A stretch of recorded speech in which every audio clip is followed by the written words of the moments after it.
you want to get into wing foiling, let me be clear, it's fucking hard, as you've heard from the song. I'm going to tell you the 3 things that are going to expedite the process: fitness, wing quality, gear. Let's break it down. Wing coiling is fucking hard. Cover tacks like it's on. Fitness is a huge one. I thought I was fit going in. I got my ass kicked. I was a climber, had strong forearms. I was doing yoga, I had strong shoulders, and I was a mountain biker, so I had strong legs. Didn't matter.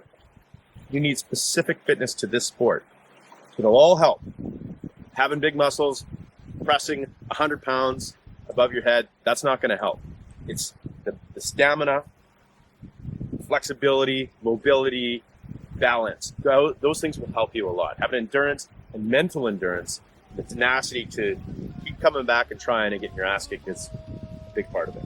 Crash, smash, yard sale trash, win, low, foil whiplash. Wing foiling is fucking hard. Wipeouts leave me battle scarred. Look, I'm being a little tongue-in-cheek when I say that wing foiling is fucking hard. It's not always hard in the same way. It comes in phases. The first phase of extreme difficulty is the pure beginner grind. You're climbing up on your board, you're falling, you're lifting up your wing, fall, repeat.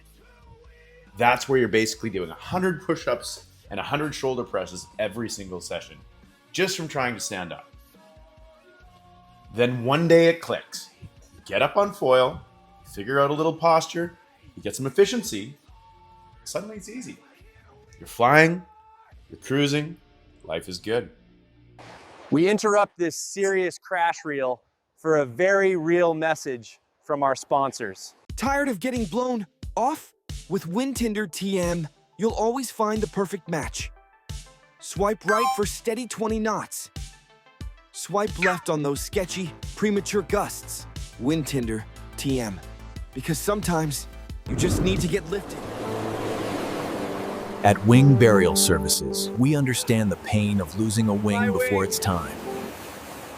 But then, you try to turn around. Jibes are critical, and jibes are hard. Now you're exposing yourself to tacos, you're falling in the water again, and going through a whole new phase of difficulty. Once you get all your foot swaps and your jibes, of course you want more. So now, you start looking at those waves. And here comes the pumping, which absolutely redlines your heart rate. When you don't know how to read the waves or glide the foil, you end up pumping way too much. I've had my heart rate pegged at 160 or 170 when my buddy Greg is out there gliding beside me with zero effort. It's so frustrating. That lack of efficiency even gave me my first injury, a stupid repetitive strain injury to my knee from pumping too much. And the waves themselves, they throw you right back into the beginner phase. Getting up is harder, crashes are bigger, the fear kicks in. Usually, with waves, there's more wind, more power, and more wipeouts. You're basically back to doing your push-ups and shoulder presses all over again.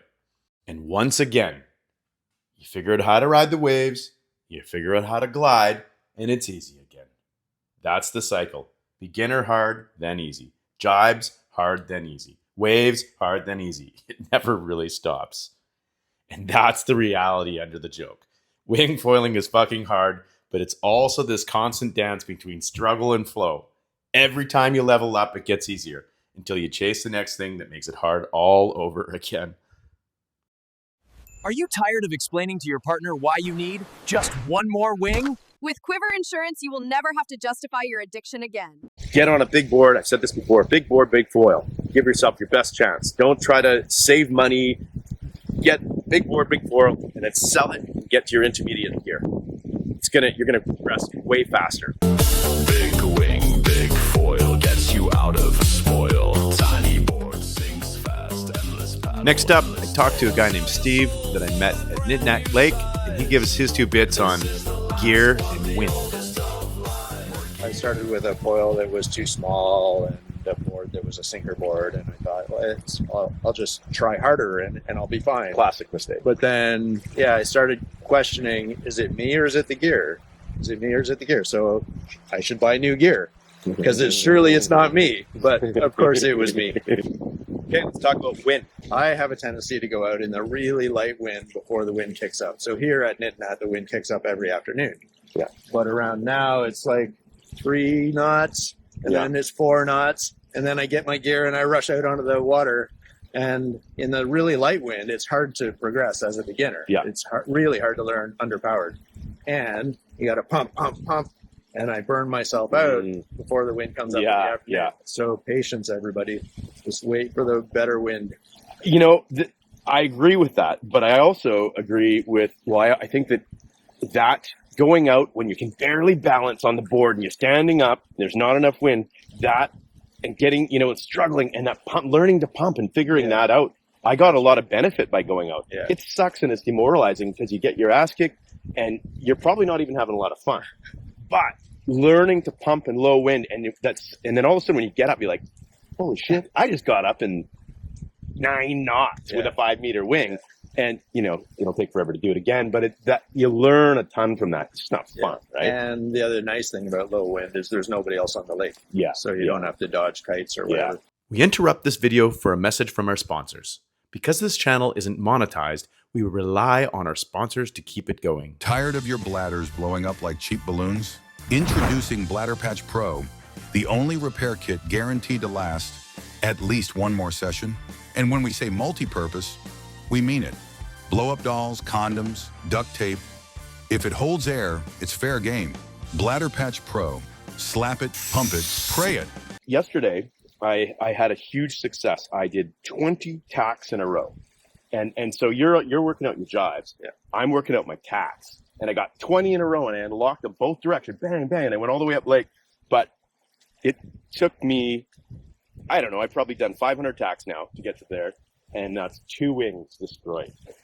2 bladders, $400 repairs. Oh my God. So, You're going through gear. You go through gear. Whenever you get to those more advanced, your jibes, you're going to miss one. Yeah. The foil's going to flip into the wing and you're going to be doing a repair. But that's part of the game. Keep your foil blade separate from your wing.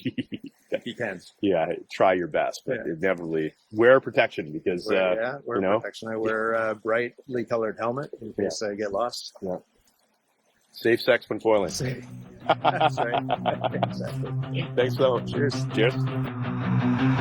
Wing foiling is fucking hard. Smash the nose yard, sail yard. Every session leaves its mark. Wing foiling is fucking hard.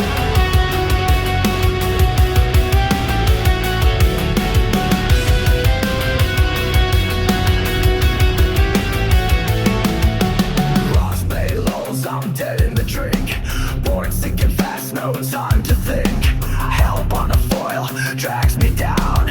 Cold hands numb, I'm gonna drown. Wing foiling is fucking hard. Smash the nose yard, sail yard. Every session leaves its mark. Wing foiling is fucking hard. Winter storms, my fingers freeze. Frozen claw grip